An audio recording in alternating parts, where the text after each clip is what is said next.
Welcome to Friday Refresh, brought to you by the Helping Healing Humor podcast, found at all your favorite providers, or hit the podcast link at benandtravis.com. As he stood at home plate and addressed those in attendance, as well as those fans watching at home, he said, "Fans, for the past 2 weeks, you've been reading about the bad break I got. Yet today I consider myself the luckiest man on the face of the earth." A few minutes later, as he concluded his speech, he said, "I may have had a tough break, but I have an awful lot to live for." Those are the words of Lou Gehrig in his farewell address to the New York Yankees in 1939.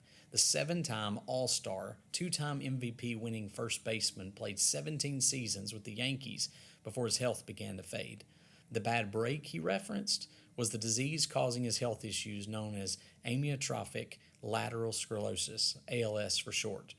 But now, 83 years later, it's best known as Lou Gehrig's disease in his honor. It is a progressive disease that destroys the nerve cells in the brain and the spinal cord, which control the muscles throughout the body. The statement is something that has gripped my attention on more than one occasion. Here's a man who had been at the top of his athletic world. Out of the millions of kids that play baseball, he made the majors and played 17 seasons. Out of all the players in the major league, he was voted to the All-Star game 7 times.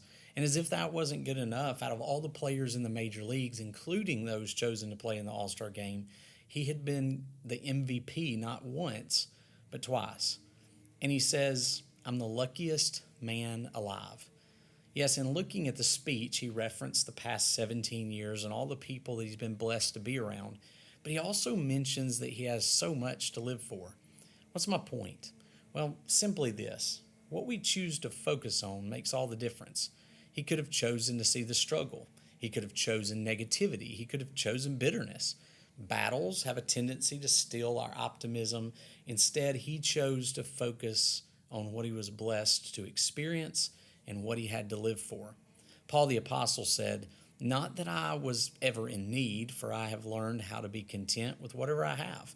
I know how to live on almost nothing or with everything. I've learned the secret of living in every situation, whether it's with a full stomach or an empty one, with plenty or little. For I can do all things through Christ who strengthens me." Philippians 4:11-13. See, we all face battles, whether it's health or relational or occupational or otherwise. They aren't easy and they aren't fun. But one surefire way to ward off the negative aspect of the battle is to focus on the blessing. And if we're willing to look, you'll always find that there's a blessing connected to every battle. So next time things seem grim, look around. God's left a blessing nearby, maybe even in the struggle itself, that will help make all the difference. And that is your Friday Refresh.